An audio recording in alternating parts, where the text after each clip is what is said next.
Okay, well, let's get started. My name is David Tim. I'm the chair of the Tenant Landlord Commission. Welcome to our January meeting and Happy New Year to those attending. Before we get started with things, we do have in-person quorum, but we also have a couple of commissioners attending remotely, including our newest member, Nature Lewis. And I wanted to just give Nature a moment to very briefly introduce herself and tell us, what brought you to the TLC and why you're interested in serving.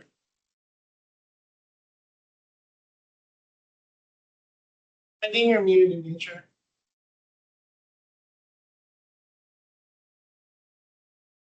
Can you hear me?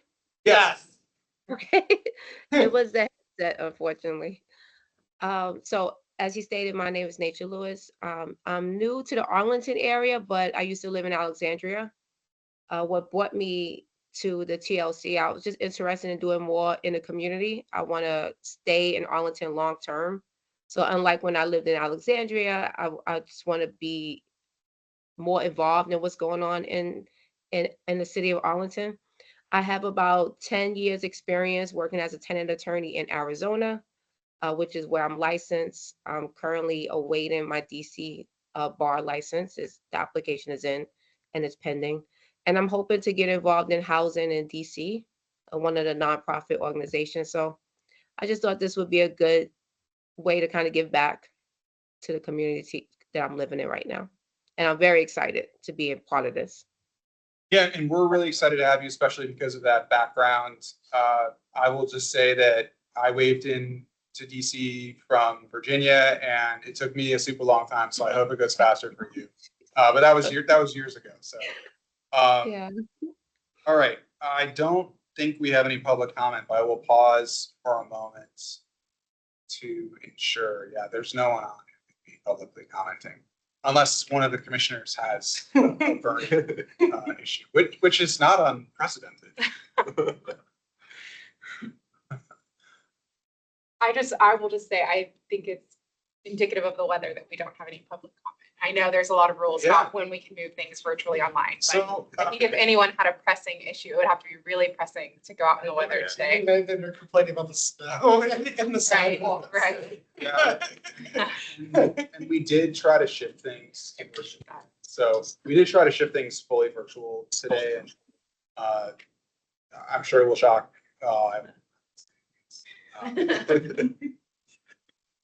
We weren't able to do it. There are very strict rules about that, but sometimes there could be detrimental. So Some of us live close by, so Yes. And I'm sorry, what's after public comment? Who do we have next? Do we have Hector next on relocation guidelines? Okay, fantastic. Hector, I understand we've got a presentation for you on the relocation guidelines, so feel free to get started. And welcome in Kristen Curate. Thank you. Just before Hector gets started, Nature Lewis just joined us as a tenant commissioner and introduced herself. I'm sure you'll get to know her more, but she's new to Arlington, but has lived in the area previously and has practiced for around 10 years on the tenant side of things in other states as a lawyer. So we're really excited to have her. Hector, you want to take it away?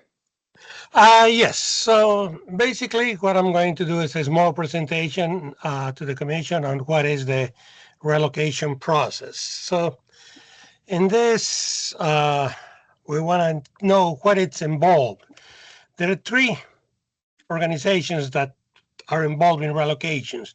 The first one is the federal government through the Uniform Relocation Assistance and Real Property Acquisition Act of 1970, short name, the URA.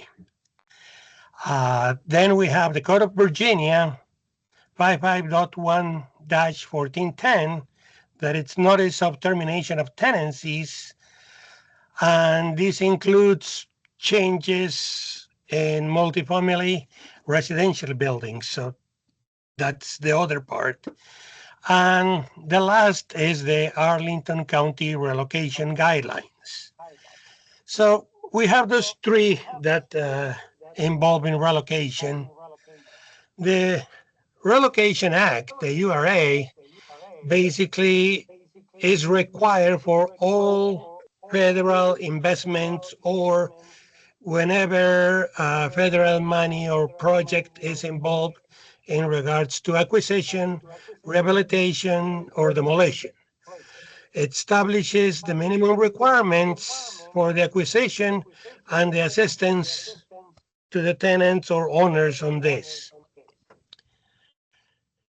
The Code of Virginia basically determines what landlords can do when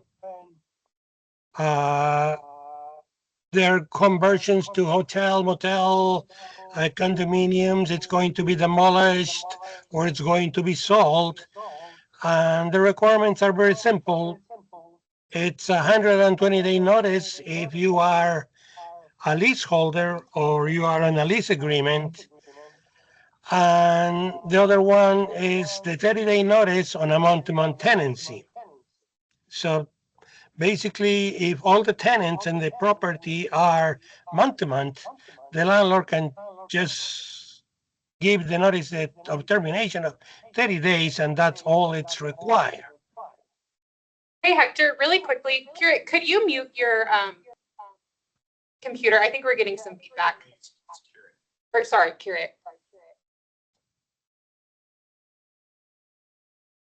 I have all mute except where I'm speaking.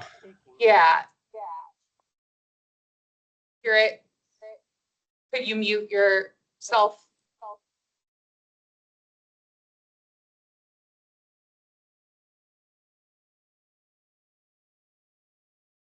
Hey, Kira, can you hear us? Can you mute Okay. yourself? There's If a I echo mute, coming. it's Oh, there we go. Okay, great. Thank you. Sorry. okay. So then we have the Arlington County Relocation Guidelines. They're guidelines because they're not mandatory. It's just a recommendation that we have for all property owners. Now, if these property owners are going to receive something from the county based on a site plan, it could be a loan, it could be zoning variation, anything. We demand that they have to follow the relocation guidelines. These provide a guidance on how to deal with the tenants and help them. And it could be used for rehabilitation or redevelopment of the property, conversion from rental housing to non-residential, like they are going to create condominiums. It happened a few years ago, not a few, some long time ago. Demolition, if the building is going to be torn down, or sell by contract where the property needs to be emptied and the landlord or the new buyer will have it that way for any decisions he may desire. So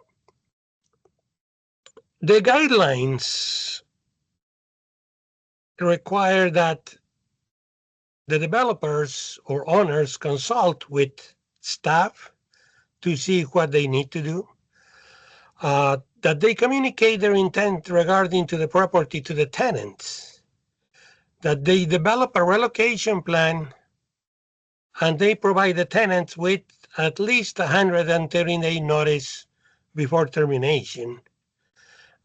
Also, that they provide relocation assistance either in payments or services, or they could be both. And they also provide reports to county staff. When they communicate the intent, they have to tell the tenants what is going to happen, what are the reasons. And then he also is required to interview the tenants And based on those interviews, they determine the best options for minimizing the displacement of tenants. Then the owner creates basically a profile.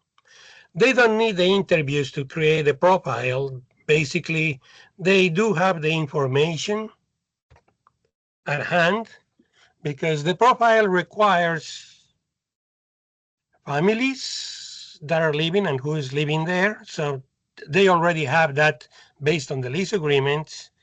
What is the rent base and what is their income? They also have that.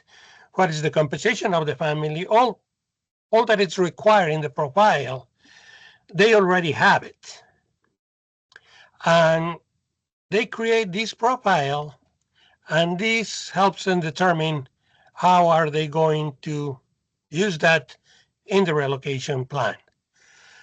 They develop the draft, then they provide it to the county, and staff reviews the plan, and with recommendation from staff and other organizations that may be involved, like tenant associations, they can pretty much create a draft and create a timeline for the use of it. Then they submit the draft for staff to review and present to the commission. So in the relocation plan, basically it has to contain a summary of what the project involves, the profile that indicates what is the composition of the tenants, what are the changes that is going to be expected. It could be renovation, it could be demolition, it could be upgrade, it could be all of those in there. Then they have to tell what are they doing to help the tenants. It could be, if it's a temporary relocation, how are the tenants going to move from one place to another and then come back? And if they will be affected during construction, how they will be affected. Then all this is implemented, and they have also the move out procedures and phasing, if it's going to be all of them at once, if it's going to be by blocks or by sections. It depends completely on the process. Let me give you a couple of examples. In the Carling, they were doing the relocations by floors. They were moving from one floor to all the people to different vacant units. The floor was renovated and everybody was moved back in, and then the next floor was vacated to those vacant units and so forth. In other cases, they do it by buildings because it may be a garden style apartment. So they do it by buildings, or in cases of demolition, they move all of them at once. They have to tell us how they're communicating with the tenant, who is the person that it's dedicated, the point of contact, how the tenants can ask or review or deal with any situation. And also if a tenant assistance fund will apply, if it applies. A tenant assistance fund basically helps tenants with economic problems to pay part of the rent during construction or even after construction. But not all properties have that. It depends on, it's on a case-by-case time.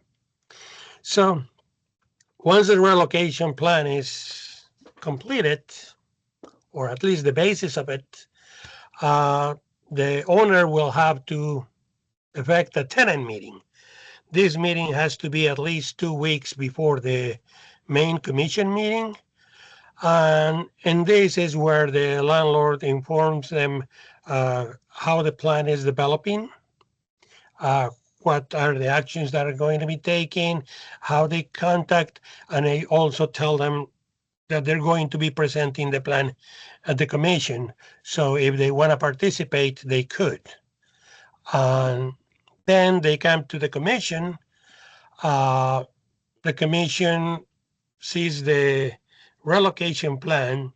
Also, the staff has created a checklist. This checklist indicates the areas where the guidelines are applied. They can hear the tenants to see if they have any concerns or they misunderstood something. And based on all that input, they can also make recommendations or changes to the plan. So once these recommendations are made, they're presented to the developer, and the developer can respond to those recommendations saying, yes, we can look into that, we'll do it, we're affecting it, or say the reasons why it's not being implemented or an explanation on it. On the second meeting that it's coming for vote, the commission will see if the recommendations are valid, they have been amended. If that's the case, they will vote the recommendation of approval of the plan to the county manager.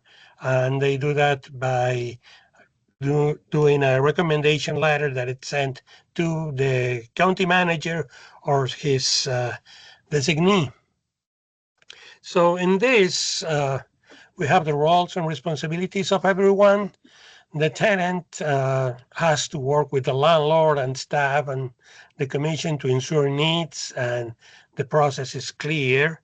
That's why the guidelines have contact information, even the county staff, so they can directly contact us. The staff ensures that the relocation plan is following the guidelines and facilitates also communications between tenants and stakeholders, and verifies that they are in compliance with it through the reports. The landlord, it's developing and implementing the plan, making sure that to communicate with all the stakeholders and meet the needs of the residents. And the commission reviews and provides recommendations on plans to ensure that the tenant and landlord issues are addressed or completed. So the relocation plan basically can be done in a period of 3 or 4 months. 4 months is recommended, although 3, it's the basics. In the first month, they can contact staff, they can do the survey and meetings, and the assistance fund to if it's necessary. Then the plan is draft is created. They do the tenant meeting. On the first month, it's the presentation. On the second month is the presentation to the commission. On the third month is approved. So after that, it's 4 months for the 120-day notices, and in the following month of that, it's the building is completely vacated, and we can issue permits for demolition or reconstruction. So that's in a nutshell the relocation guidelines. Now, sorry, I'm going to share my camera. If you have any questions in this. Yeah, Hector, I think what we were talking about at the last meeting in November was we were hoping for the presentation you just gave, which was great, and also if the staff had any recommendations for revision to the relocation guidelines. Well, at this point, no. the only issue that I've seen is the confusion between the tenant interviews and the creation of the profile. A lot of people thinks that the interviews are necessary for the profile, and that's not the case. They already have the information for the profile. The interviews are basically given to the tenants to determine the specific needs during the move. Say, if they're elderly, they need assistance, will they need help moving, will they need extra time? Families will need something in regards to schools, how they can move. All those items are confused one with the other, but I generally clarify that with the developers and the commission. I did it a couple of times saying the interviews are not necessary to create a profile, but the interviews are necessary to create the specific needs of the tenants, and those are personal. So that's the only issue that I've seen, and it's not an issue with the guidelines, it's an issue with communication and understanding. So just want to make sure that you and or other staff like took a chance to think about whether there were improvements, like, you know, sat down, had a meeting, or I just want to make sure that we didn't go through the motions here on the staff side, because what we were talking about last meeting was potentially forming a subcommittee to, you know, the relocation guidelines have been in place for like 8 years. I think that was the last revision, right? And I did consult with my boss on that request. Also, Rolda did notify her of that, and there was no need to deal with anyone else because I'm the only one that usually deals with relocations. They defer to me, even Okay, from planning. So I just want to make sure you had thought about it, that it wasn't the first time you were thinking about it. Andrew. I guess I have issues with the profile. It seems like that's been an ongoing issue on the recent relocation guidelines over the past year. And that we've always asked for the raw numbers, and it's just been households. Right. And then when we actually get the raw number of the actual number of individuals, it's much higher than the number of households. Yeah. And so it seems nice when you're saying 84 households and then it's 200 something families.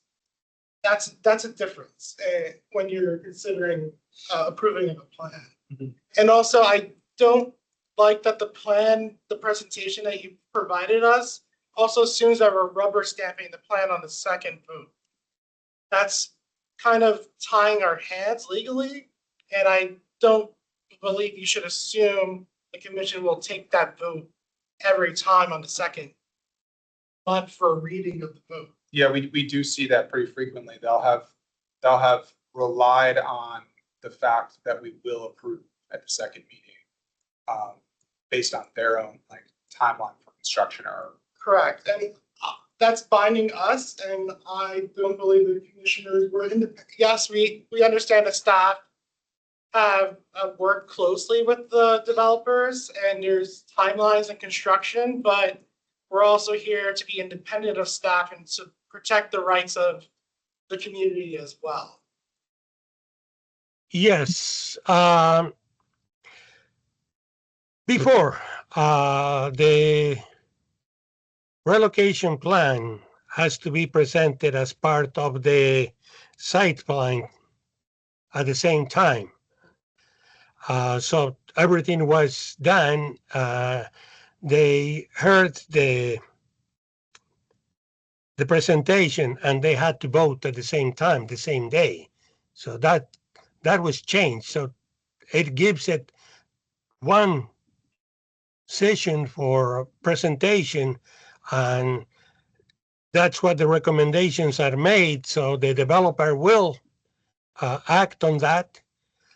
the commissioners have the option to refuse, and a few times they have approved it tentatively with the condition that the plan would be amended to reflect some changes that were demanded of them.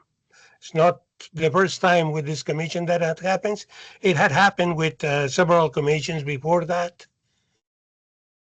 But to avoid doing that or rushing, that was what it was put into. In one was to listen to the plan, and the other one to approve it. So based on those concerns that you have, is that we have it separated now, because it used to be that it was presented and it had to be voted then. Yeah, I understand. I think, yeah, Nature, you've got your hand up. Why don't you go ahead? Actually, my question is different than this, so if you want to wait till this discussion is over, I had a question about something else. Okay, yeah, we'll stay on this for a minute. Okay. I think, you know, pending a vote, you know, creating a subcommittee. Actually, I don't even know if we're required to do votes for subcommittees, but I will get the consensus of the group on whether TLC should create a subcommittee to review the relocation guidelines. So I just have a couple of thoughts as to why it would make sense to do that. Like I mentioned, it was last revised in 2018.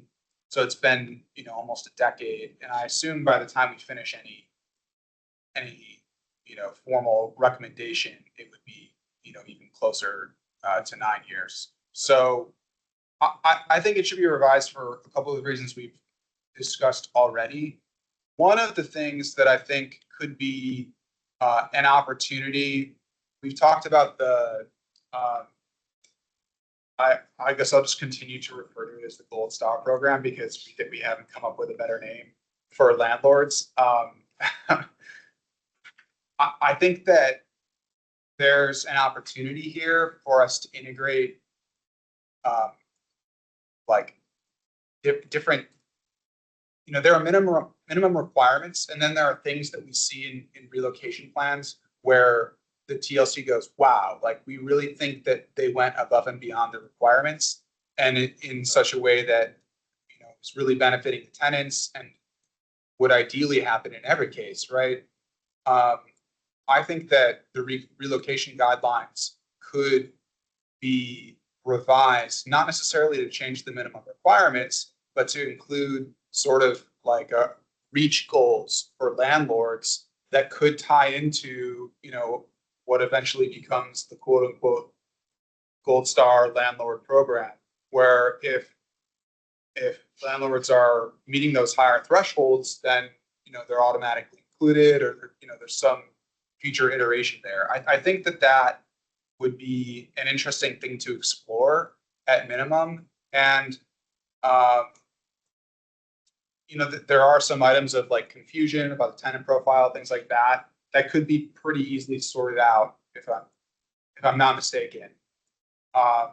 So, you know, I'm happy to hear everyone else's thoughts, but the direction I'm leaning right now, and I'll go to Kristen and then to Andrew after this, is that I would think it's worth at least undertaking like a serious review of the relocation guidelines. I recognize, Hector, you don't think that there really is anything to change, but I think even if there's nothing that like desperately needs revision, there are things we could improve on. So that's my general thought process right now. But Kristen, go ahead. I think the only point I would want to make is that so often it's not the landlord who is facilitating everything that happens during the relocation. You know, they're using a third-party company that, you know, sort of does this professionally all of the time. And the education process to get all those third-party companies to change even the slightest bit would be a big challenge. And I think we'd have some hurdles with those companies. And I think that may be why, I'm probably putting words in Hector's mouth as to why he doesn't see there's a need to change. One, fundamentally it all works, and our partners though they do make some assumptions about timing, all know how it works. And there'd be a big education if we made too many changes and quote unquote improvements. That I just want to say that out loud. Yeah, I understand. Andrew? I guess related to that was also, I had questions also last year regarding the payment schedule as well. That whether or not that's been updated, or something we could revisit, since a lot of that repayment schedule, I know it's tied to the DRA, which is the Department of Transportation, or HUD, one of the two. But that's also well below Arlington standards of moving as well. It's not adequate or equitable as well. Yeah. Well, on that, the guidelines right now are for Arlington County are higher than what the URA requires. And if that increases in the federal, I don't remember the name. If it increases, it will index itself to that at that time.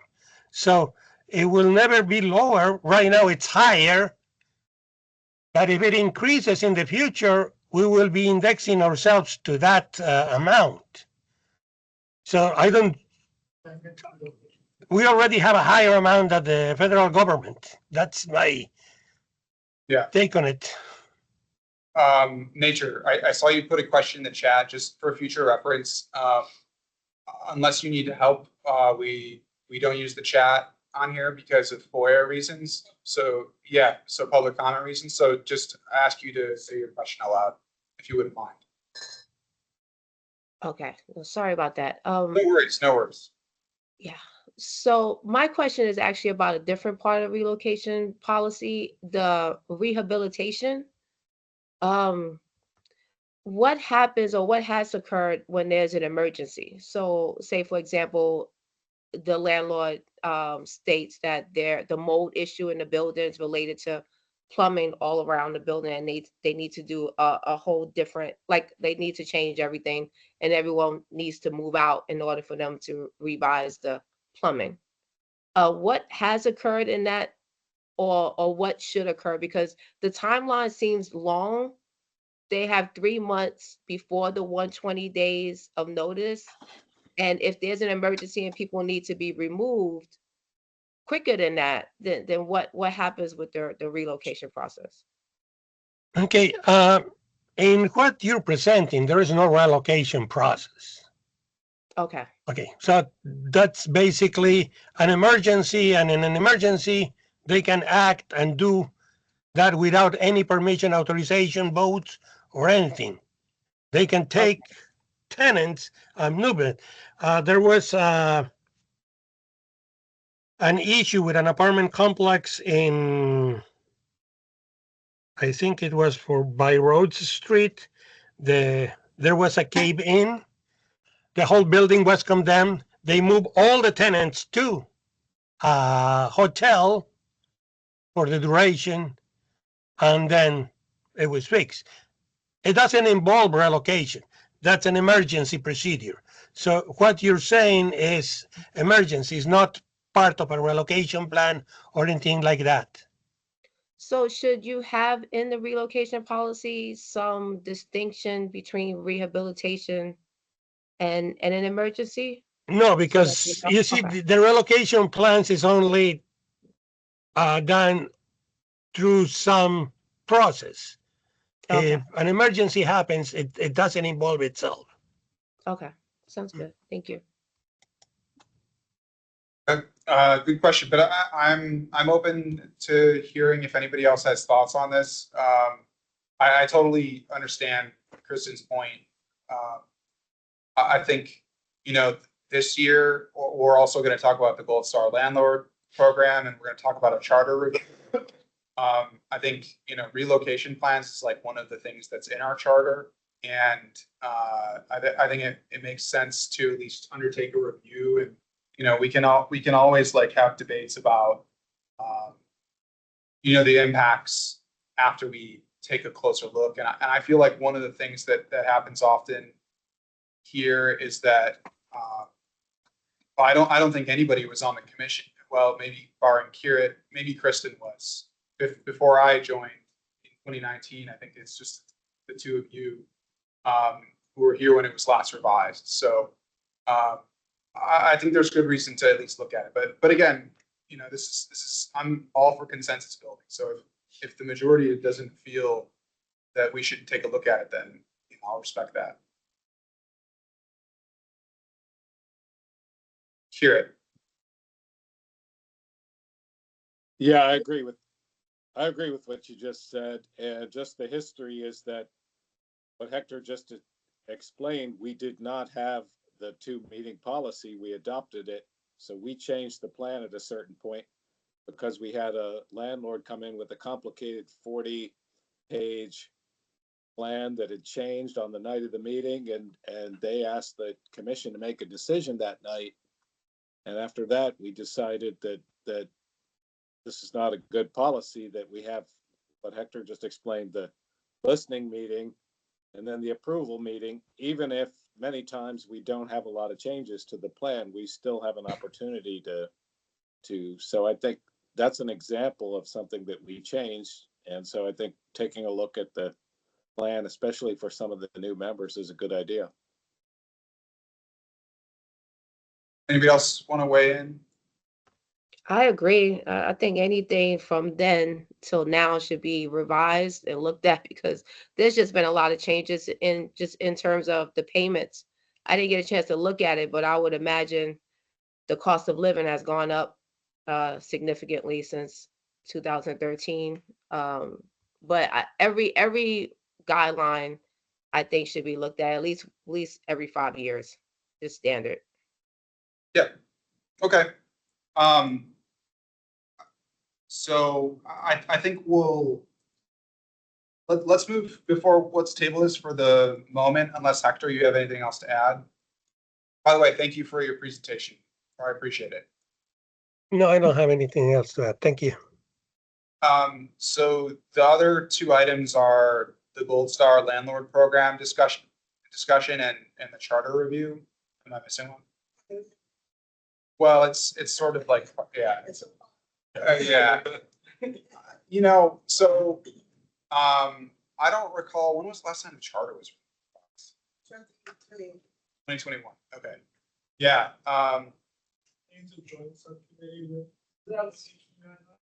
Yeah, so that's what I'm sort of Ordinance review.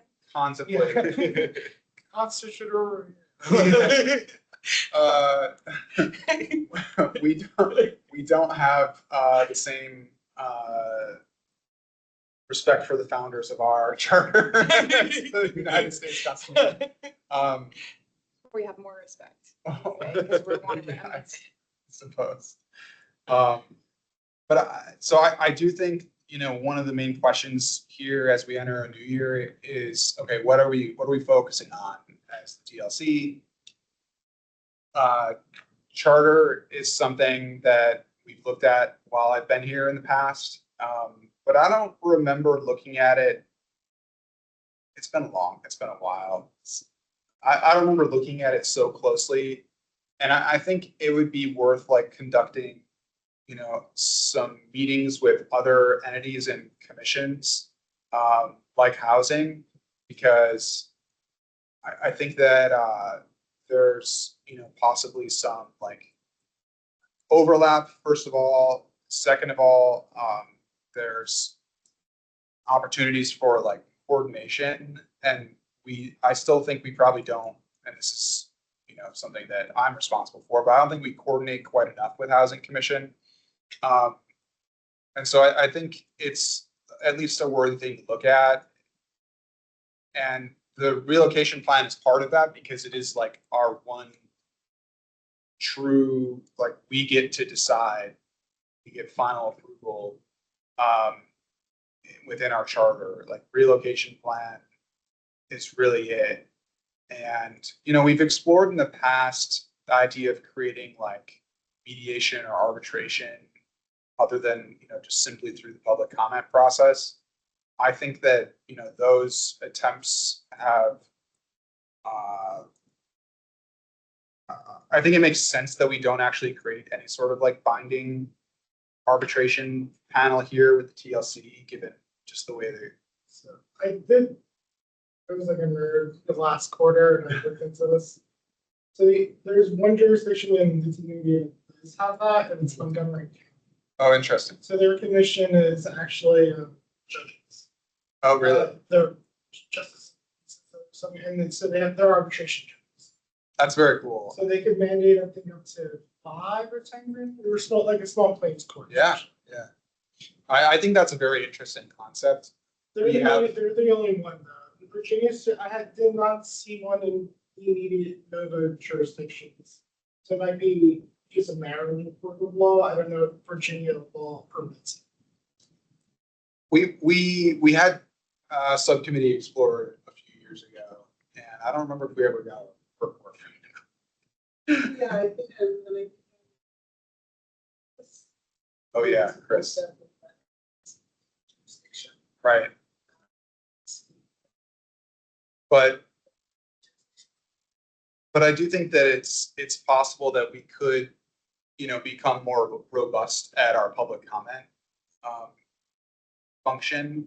And I'm very interested in exploring that, as well as, again, I hate calling it the Gold Star program, Arlington Landlord Love. I don't know.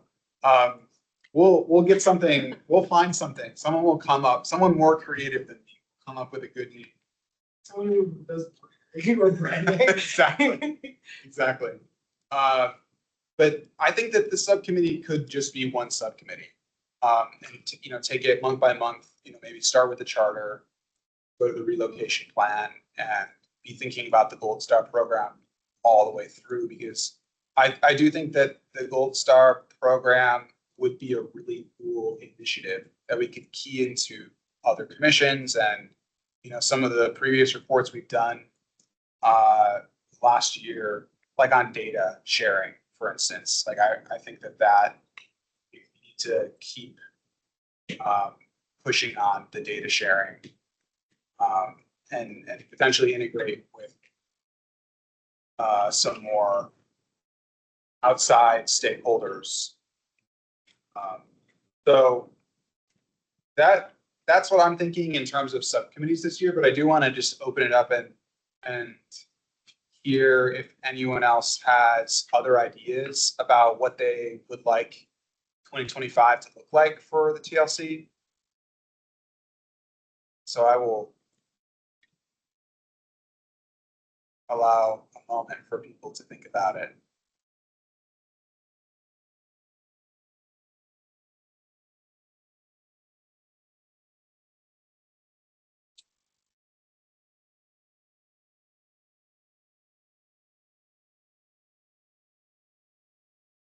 Subcommittee sounds like a good way to do it.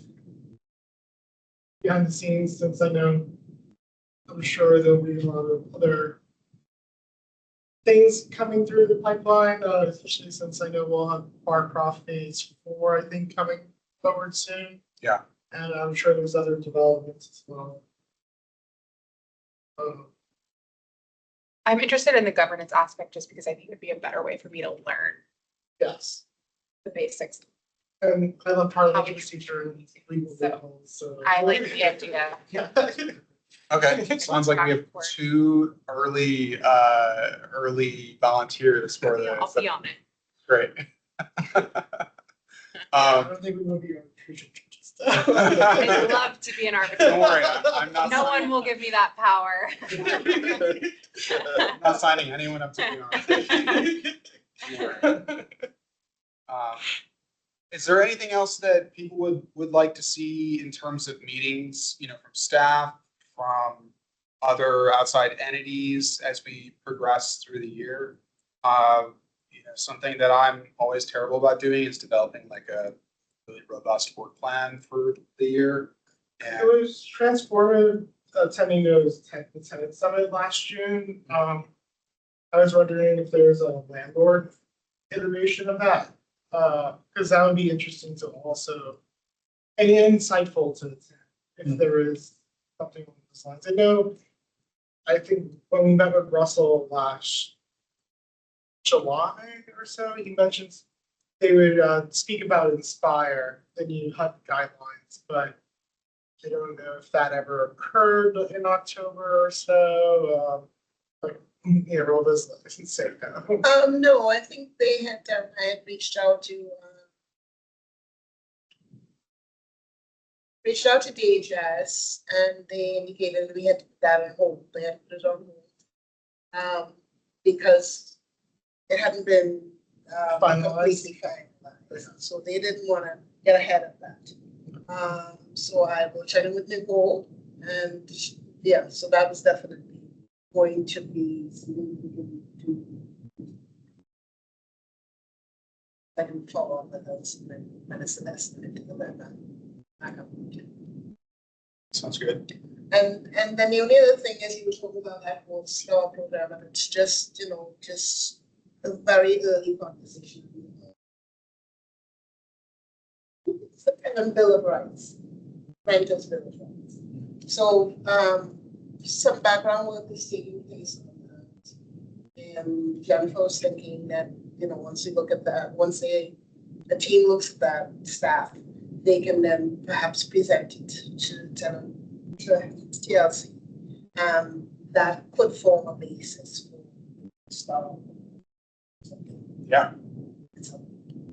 But it's very early. Sure. Okay. Yeah. Well, certainly we'd love to hear about that. Yes.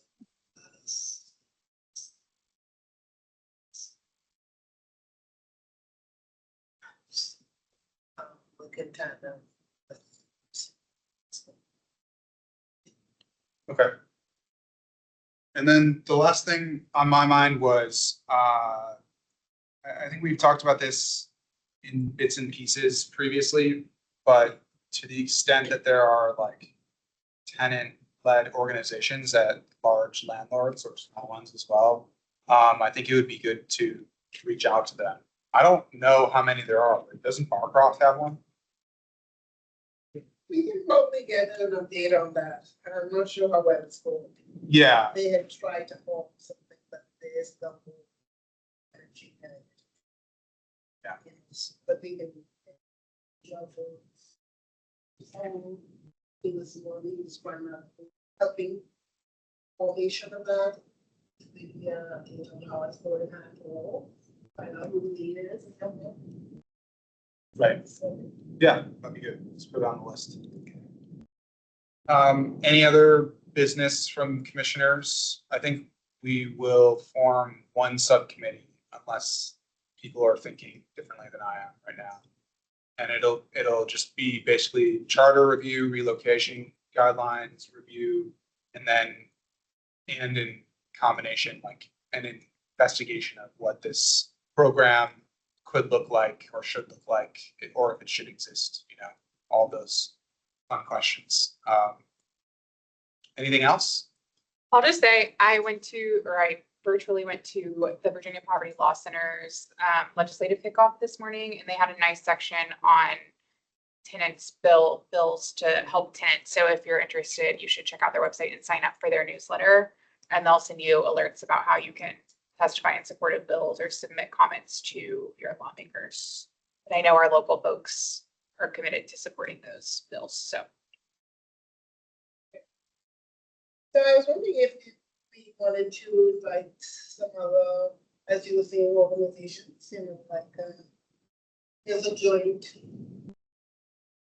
that has replaced Virginia Nutrition. So that's it's headed by Alice. She used Alice Hogan. She used to be a member. I'm sorry, I didn't hear that. I was just talking about some organizations that we may want to invite. They are doing a lot of work in Arlington, and they may have their work plan or whatever. I don't want it that they deal very much with tenants. They do a lot of housing advocacy. Arlington Housing Alliance. So they combine two organizations. Yeah. They do a lot of advocacy for more funding for AHIP and all of that. So not sure. but Yeah. I Let's reach out. Yeah, they should. Yeah, get better understanding. And if there's an opportunity for TLC to be part of that. I think we should also schedule. I met with Maureen Coffey towards the end of the year. And I think at some point she'll want to come since she's our liaison. And so it'd be good to, I'll reach out to her. Yeah, See what the board is thinking in terms of what they are hoping from us. So, okay. Membership for the subcommittee. Sounds like Andrew and Sarah are definitely in. Are there any other takers? Okay, nature, great, fantastic. John, excellent. Griffin, okay, cool, great. All right, anyone else who's interested can just email me after the meeting. But that seems like a good base for it. I say this every meeting. I'm so glad we were able to get nature on board, but we do have 2 landlord vacancies. I've been working very hard with Maureen. I don't know many landlords, and so Kristen, tell your friend.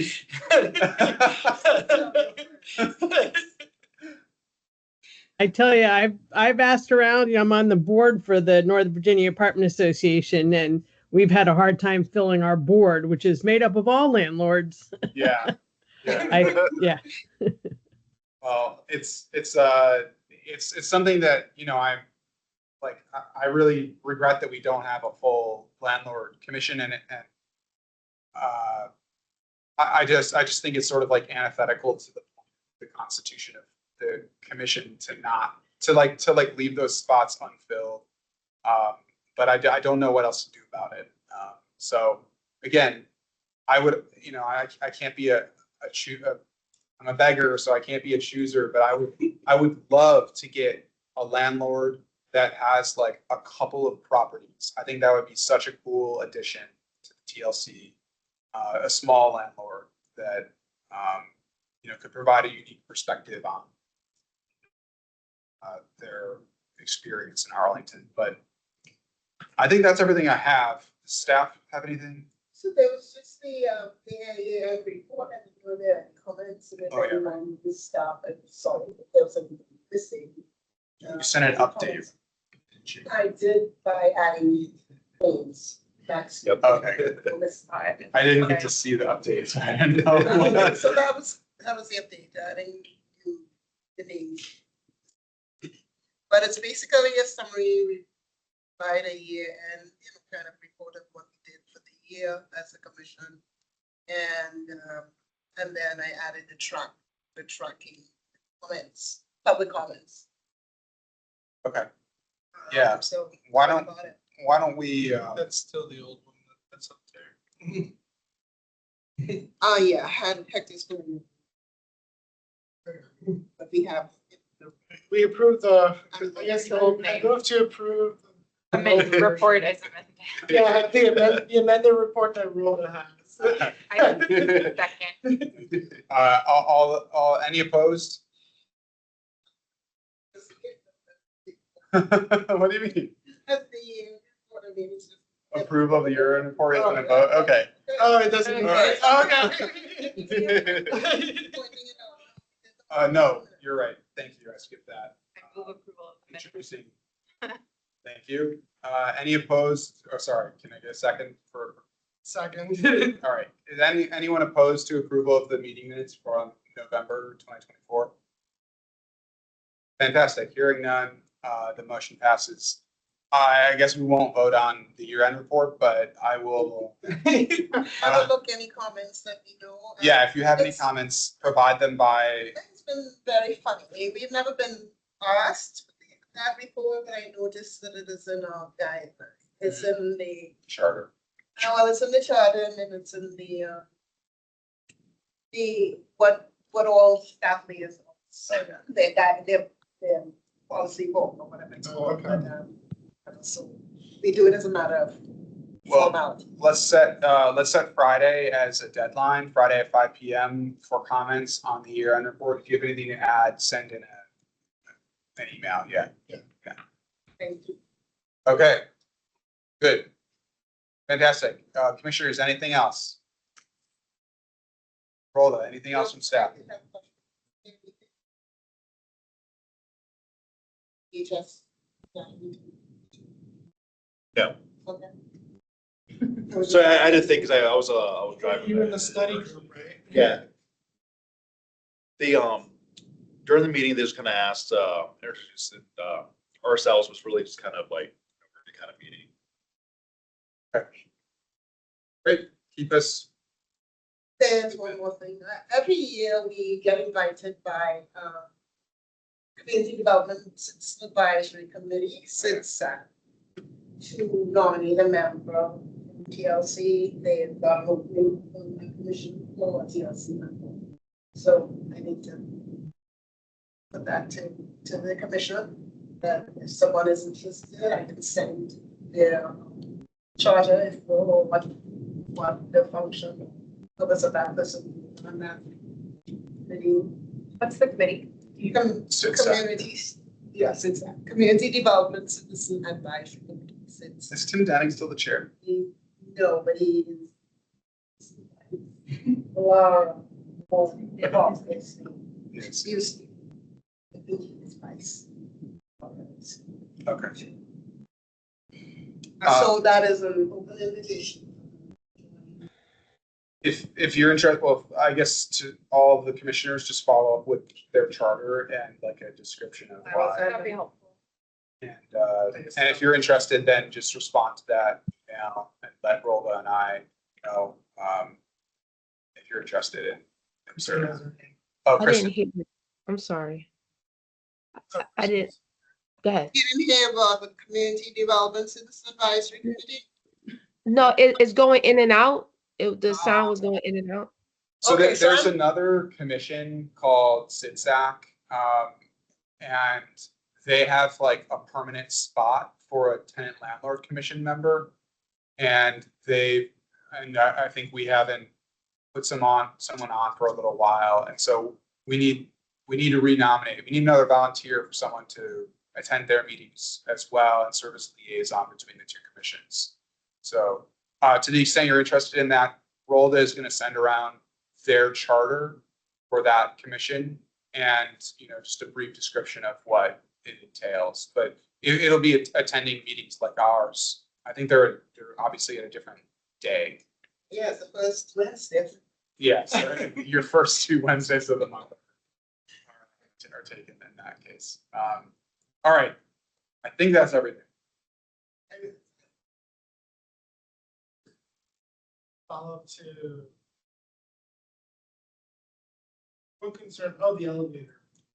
I guess we could follow up offline. Oh, okay. Yeah, we'll follow up. I thought he gives a. I think that's one more.